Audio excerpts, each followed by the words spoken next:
Meanwhile, Duterte supporters keep flocking to the Duterte residence in Davao City, where the youngest daughter, Veronica Kitty Duterte, was spotted last night. And let's get the latest on the ground from Bril Montalvo. Bril, okay, may nagkukonserto na rin ba dyan parang doon sa park sa Netherlands?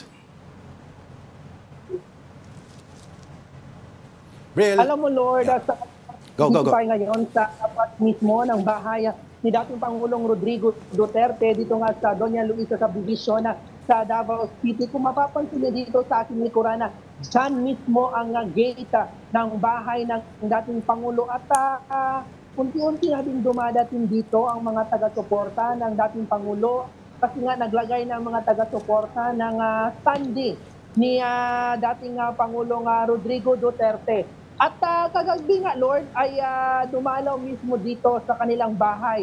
Ito nga bunsong anak ni former President Rodrigo Duterte na si Veronica Kitty Duterte. At may mensahe siya sa lahat ng mga sumusuporta sa kanilang pamilya, especially sa kanyang amang si Digong. At sabi niya na wala daw iwanan, wala nga susuko hanggat hindi makakauwi ng bansa ang kanyang ama. Yun yung sabi ni Veronica Duterte at dagdag pa niya, Lord, and I quote, "Wag na natin silang patulan, doon na tayo babawi sa eleksyon." Yun yung maikling mensahe nga ni Veronica Duterte, hindi lang dito sa mga Davaoenyo, hindi lang sa mga taga-suporta ng dating Pangulo, pati na sa buong sambayan ng Pilipino, sa mga nanggigipit sa kanilang pamilya sa panahong ito. At yun nga, sabi niya na huwag na natin silang patulan, babawi na lang tayo sa eleksyon. Ayan, so yun yung isa sa mga mensahe ni Veronica dito nga sa kanyang pagbisita kahapon. Mga pasado alas 11 siya ng gabi dumating dito, Lord, at hindi niya idinitalye kung saan siya galing at saan saan eksakto ang kanilang lokasyon ngayon. At nagmamadali mga nasa 10 lang na malagi dito nga si Veronica Duterte kasi nga uuwi na din siya or aalis na siya kung saan man siya aalis. At natanong din sa kanya kung saan sila ngayon. Ang sabi niya kagabi na hindi daw muna pwedeng sabihin kung saan ang kanilang lokasyon. Kasi nga, sabi niya napakadelikado pa daw ng panahon ngayon para sa kanilang pamilya. Kaya nagtatago daw muna sila, Lord. Pero hindi niya binanggit kung saan sila nagtatago at kung saan sila sa mga panahong ito, Lord.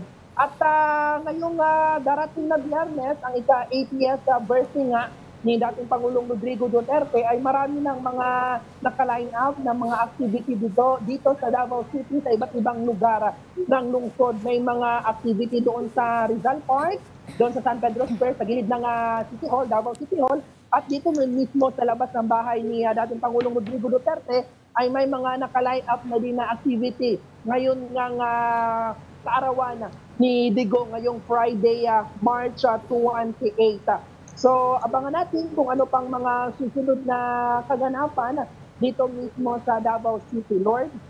Bril, I have two questions. So una, nung sinabi ni Kitty Duterte na hindi niya muna sasabihin kung saan magsistay yung family niya, is she or was she just referring to herself and her mother Hanilet, o meron pa bang ibang kapamilya o kasama sa pamilya Duterte na medyo hindi muna magsasabi ng kanilang location at the moment? Second is, yung mga nakikita ko dyan, Bril, sa likuran mo, yung mga supporters ni dating Presidente Duterte, yan pa rin ba?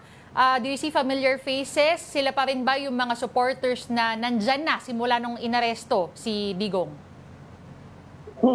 Alam mo nga, Denise, sa unang katanungan mo, isa sabi niya Kitty Duterte kagabi, isa yung yung kapakanan, yung security ng kanyang inang si Hanilet Abansenya ang ibig niyang sabihin kagabi na hindi mo na sila magsasabi kung saan silang lokasyon eksakto, kung dito na ba sila sa Davao City or saan sila dito sa Pilipinas.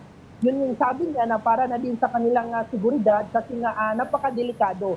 Yun yung sinabi ni Kitty. Pero yung sabi ko na hindi niya idinitalye kung anong klaseng delikado or may mga security threat ba sa kanilang buhay. So hindi na yun sinabi or idinitalye ni Kitty Duterte. Sabi lang niya na hindi pa pwedeng isa-publiko ang kanilang lokasyon sa mga panahong ito. At sa pangalawang katanungan mo, dito naman sa bahay ni dating Pangulong Duterte ay halo-halo yung mga pumupunta dito araw-araw, Denise.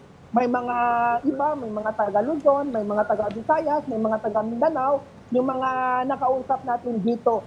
At nasa ika-12 araw na nga ng bibigil dito nga ng mga taga-suporta ni former President Rodrigo Duterte dito sa kanilang bahay. Simulang tumunog yung issue na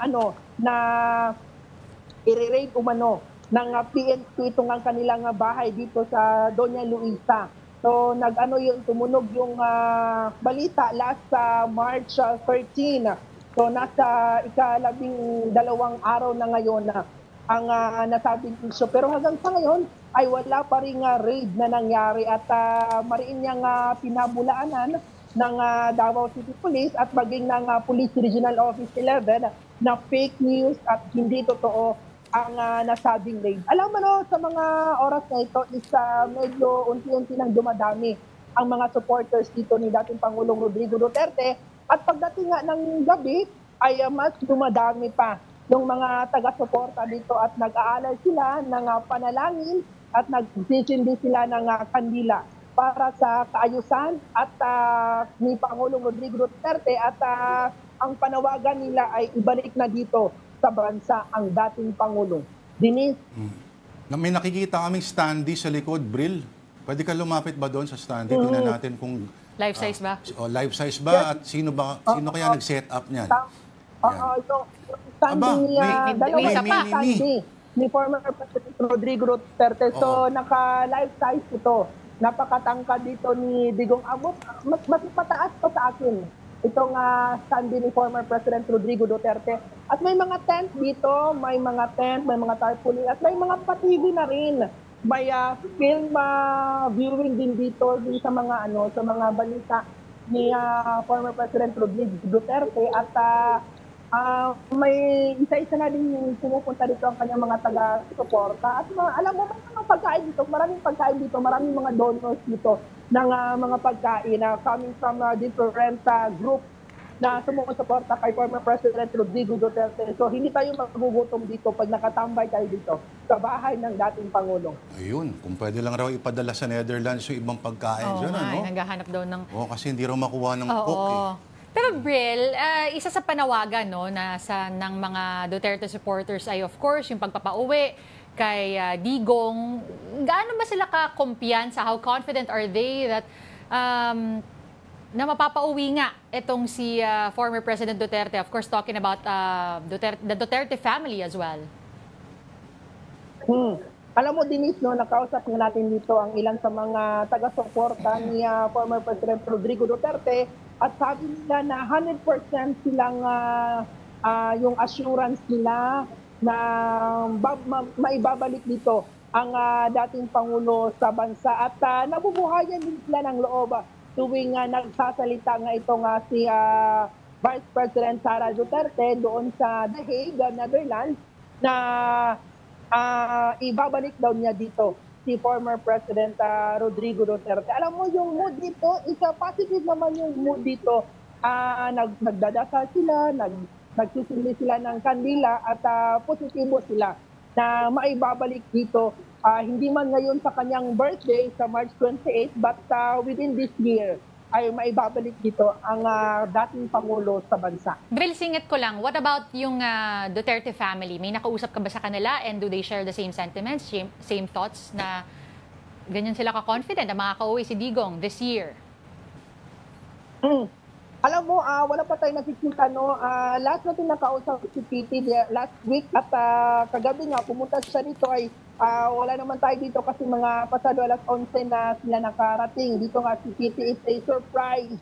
Namisan daw ni Kitty ang kanilang bahay at gusto niyang kausapin ng mga taga-suporta niya dito na namamalagi always, gabi-gabi, araw-araw sa kanilang bahay. So, na-miss niya ang kanyang bahay at maging mga taga-suporta is gusto niyang pasalamatan. So, ngayon nga is kaarawan din ni First District Congressman Pulong Duterte.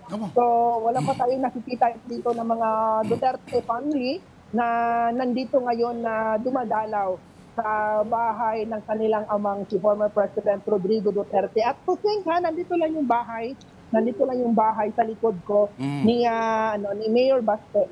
Aba. And doon sa kabilang kanto, doon sa kabilang subdivision, nandun din ang bahay ni ni Vice President Sara Duterte. So walking distance lang din.